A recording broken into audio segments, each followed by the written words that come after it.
Apa yang menyebabkan sejumlah warga kembali nekat menggelar ritual di pantai selatan di Jember, Jawa Timur, padahal peristiwa serupa yang menelan korban jiwa pernah terjadi? Kami bahas bersama Kasat Polairut Polres Jember AKP M. Nai dan antropolog Universitas Airlangga Pinky Saptandari. Selamat sore Pak Nai dan Bu Pinky. Selamat sore. Baik, Selamat sore, Mas. saya ingin ke Pak Nai terlebih dahulu. Pak, bisa diceritakan bagaimana ritual tersebut berlangsung, kemudian akhirnya sampai dibubarkan oleh petugas, Pak Nai? Terima kasih.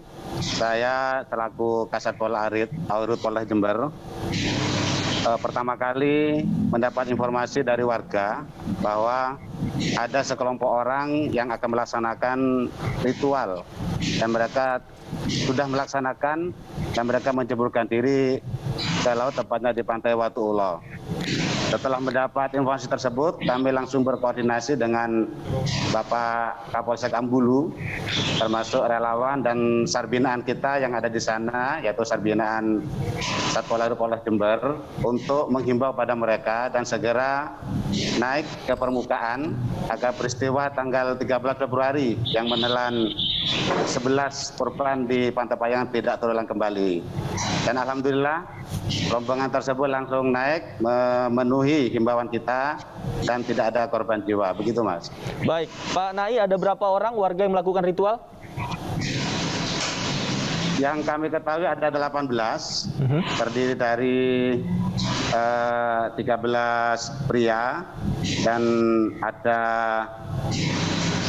5 putri, dan mereka semuanya tidak ada korban dan mereka langsung naik ke pantai dalam keadaan selamat. Baik, Pak Nai, pada saat dibubarkan oleh petugas, ritual seperti apa yang sedang mereka lakukan di bibir pantai? Mereka masuk ke tepi pantai dan menceburkan diri setinggi lutut orang dewasa, dan mereka sedang membacakan mantra-mantra dan bacaan-bacaan yang mereka ketahui sendiri, dan mereka semuanya menghadap ke selatan dengan cara bergerombol, dan tentunya kami sangat mengkhawatirkan keselamatan mereka dan kami himbau untuk segera naik ke atas. Baik, pada saat petugas membubarkan ritual mereka, sudah berapa lama ritual ini berjalan, Pak Nai? Hanya sebentar, Mas. Jadi mereka dari Nganjuk itu perjalanan 1 malam dan mereka hanya sebentar masuk, tidak begitu lama langsung dibubarkan oleh petugas. Seperti itu, Mas. Baik, baik. Saya ingin ke Bu Pinky. Bu Pinky, ritual berbahaya ini bukanlah yang pertama kali terjadi, sebelumnya juga terjadi bahkan menimbulkan korban. Mengapa kemudian warga masih dalam tanda kutip nekat dan berani begitu melakukan ritual-ritual berbahaya seperti ini? Dari sisi antropologi seperti apa melihatnya? Iya, baik. Terima kasih. Selamat sore semuanya. Jadi saya ingin menyampaikan bahwa tidak ada yang salah sebetulnya dengan menjalankan ritual budaya ya sebagai bagian dari objek memajukan kebudayaan. Hanya saja yang perlu dilakukan dimanapun ya, tidak hanya di pantai, di daratan pun juga harus memperhatikan keselamatan gitu ya. Jadi persoalannya bukan pada ritualnya, tetapi bagaimana ketika menjalankan ritual itu juga memperhatikan masalah-masalah keselamatan, di mana kita tahu bahwa ini adalah sebagian dari warisan budaya Nusantara yang tentu kita tidak bisa mengatakan bahwa itu tidak boleh hanya karena ini berbahaya, tetapi bagaimana ada edukasi kepada mereka, atau ketika mau melakukan mereka juga harus perlu melaporkan supaya kaitannya dengan masalah cuaca, kondisi laut yang tidak bersahabat itu juga menjadi perhatian gitu. Jadi tidak ada yang salah sekali lagi dengan ritualnya, tetapi bagaimana bisa sama-sama menjaga agar keselamatan tetap menjadi yang utama. Belum lagi kalau kita bicara COVID ya, Mas, bahwa bergerombol pun juga akan berbahaya gitu kan. Jadi tidak hanya laut yang akan berbahaya, berbahaya, tapi keselamatan dalam artian penularan COVID pun juga tentu harus diperhatikan. Saya kira edukasi dari petugas keamanan juga tidak hanya mengatakan tentang masalah lingkungan, tetapi juga perlu juga diedukasi tentang kesehatannya. Baik Bu Pinky, saya ingin bertanya tentang lazimnya ritual-ritual seperti ini, apalagi jika ritual dilakukan secara massal. Selain tadi faktor keselamatan yang perlu diperhatikan, apakah perizinan juga harus diurus oleh mereka para pelaku ritual?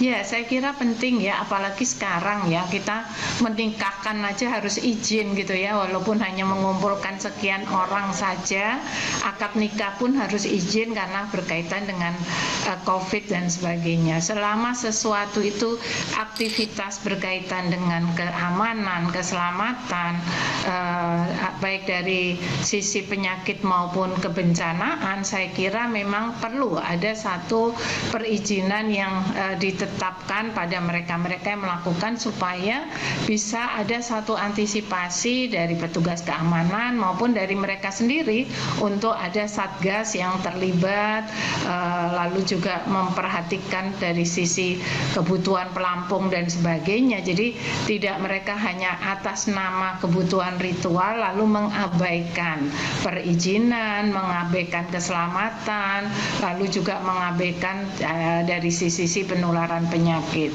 Nah, ini repotnya ketika kita berhadapan dengan pluralisme kebudayaan yang seringkali juga melahirkan pluralisme aturan gitu ya, kebijakan. Mereka seolah-olah punya aturan sendiri, sedangkan pemerintah juga ada aturan yang kadang-kadang belum ketemu. Jadi ada hal-hal yang saya kira perlu dipertemukan, bahwa perubahan dan kemajuan itu di dalam menjalankan ritual juga harus diperhatikan bersama-sama. Ada hak, ada kewajiban.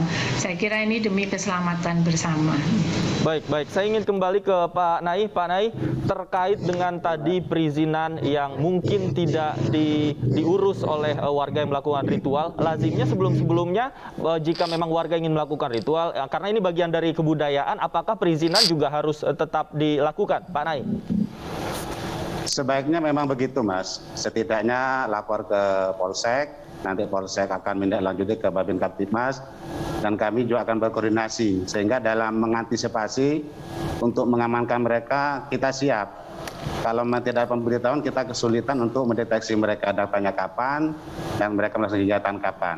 Dengan adanya perizinan, pemberitahuan itu kita langsung berkoordinasi dengan seluruh stakeholder yang ada, termasuk rekan-rekan yang ada di pantai seperti penjaga pantai, termasuk rekan-rekan SAR binaan kita yang selalu standby di pantai untuk menyiapkan segala sesuatunya demi keselamatan mereka. Gitu, Mas. Baik, kalau selama ini jika memang ada warga yang ingin melakukan kegiatan khususnya di pinggir pantai, kemudian juga melibatkan banyak orang, prosedurnya seperti apa yang harus dilakukan, Pak Naih? Di setiap pintu masuk pantai itu sudah ada penjaganya, Mas. Jadi mereka tentunya yang disampaikan oleh Ibu tadi, prokes yang harus diterapkan betul, sangat dianjurkan, bahkan sangat diwajibkan, karena sekarang masih dalam masa pandemi. Dan kami tidak menganjurkan, dan kami melarang apabila ada orang yang berkunjung ke pantai untuk mandi di laut, tidak boleh dan dilarang dalam dalih apapun, karena pantai selatan begitu tinggi ombaknya dan tibanya sewaktu-waktu, jadi sangat mendadak, sulit diprediksi dan sulit diperkirakan, karena ini pantai selatan. Jadi tidak ada anjuran, bahkan kami melarang untuk mandi di laut dalam alasan apapun, begitu, Bang. Baik, Pak Naih, berdasarkan keterangan yang diperoleh dari warga yang melakukan ritual tersebut, bagaimana mereka merencanakan kegiatan mereka pada saat itu? Apakah memang spontanitas saja mereka berangkat dari Nganjuk ke pantai, atau seperti apa? Sudah ada koordinasi sebelumnya seperti apa? Mereka sebenarnya sudah merencanakan intern mereka, Mas. Di kelompoknya intern mereka sendiri, mereka berangkat ke Watullah, dan mereka seperti wisatawan pada umumnya. Dan saat melaksanakan kegiatan, disitulah mereka melakukan ritual. Sehingga kami tidak bisa memprediksi bahwa orang yang datang ke pantai itu mau ritual atau enggak. Faktanya di lapangan kalau sudah terjadi baru kami mendapatkan laporan itu melaksanakan ritual.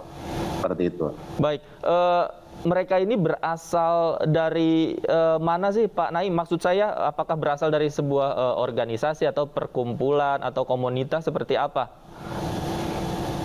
Menurut keterangan dari saudara Trisunu yang dia merupakan pimpinan dari kelompok Trimurti yang beralamat di Dusun Takat, Desa Kampung Baru, Kecamatan Tanjung Anom, Kabupaten Nganjuk. Jadi mereka ini memang ada semacam perkumpulan yang termasuk dalam kelompok Trimurti ini, dan mereka sepakat bersama-sama berangkat ke Pantai Watu Olo Jember untuk melaksanakan ritual tersebut. Pada saat ritual tidak ada atribut-atribut perkumpulan yang dibawa yang mungkin terlihat pada saat itu, Pak Nai? Tidak ada, Mas. Jadi mereka kebanyakan seperti orang wisatawan pada umumnya, seperti itu. Baik, baik. Bu Pinky, ini kan sebuah produk kebudayaan begitu. Tadi juga Anda katakan bahwa sebenarnya ini tidaklah salah. Kemudian juga di Jember kita ketahui ada banyak kelompok-kelompok, mungkin perkumpulan yang memiliki ritual-ritual tertentu yang sering dijalankan. Bagaimana selama ini Anda melihat ritual massal yang dilakukan oleh kelompok-kelompok ini berjalan, khususnya di wilayah Jember?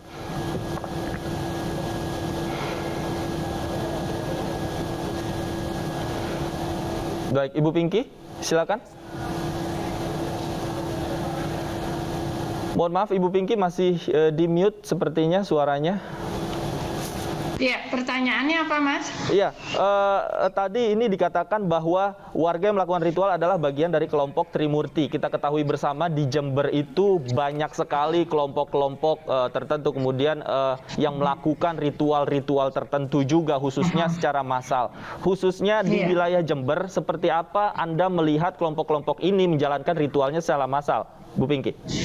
Iya, saya kira tadi seperti halnya dengan apa yang saya sampaikan bahwa tidak ada yang salah dengan menjalankan ritual budaya. Demikian juga tidak ada yang salah dengan orang mempunyai kelompok untuk melakukan satu aktivitas budaya. Tapi persoalannya adalah yang mereka lakukan ini berkaitan dengan lingkungan di mana ada aturan-aturan yang berlaku. Saya menganalogikan ketika orang kelompok pendaki gunung untuk naik gunung pun mereka diperlakukan juga harus melapor, ya, dan juga harus memperhatikan keamanan, ada pos-pos yang harus dilalui dan sebagainya. Saya pikir hal yang sama juga harus diberlakukan pada mereka-mereka yang melakukan ritual di laut, yang juga harus memperhatikan keselamatan dengan apa cuacanya, jam-jam tertentu di mana ombak tinggi dan sebagainya, melibatkan petugas dan harus lapor.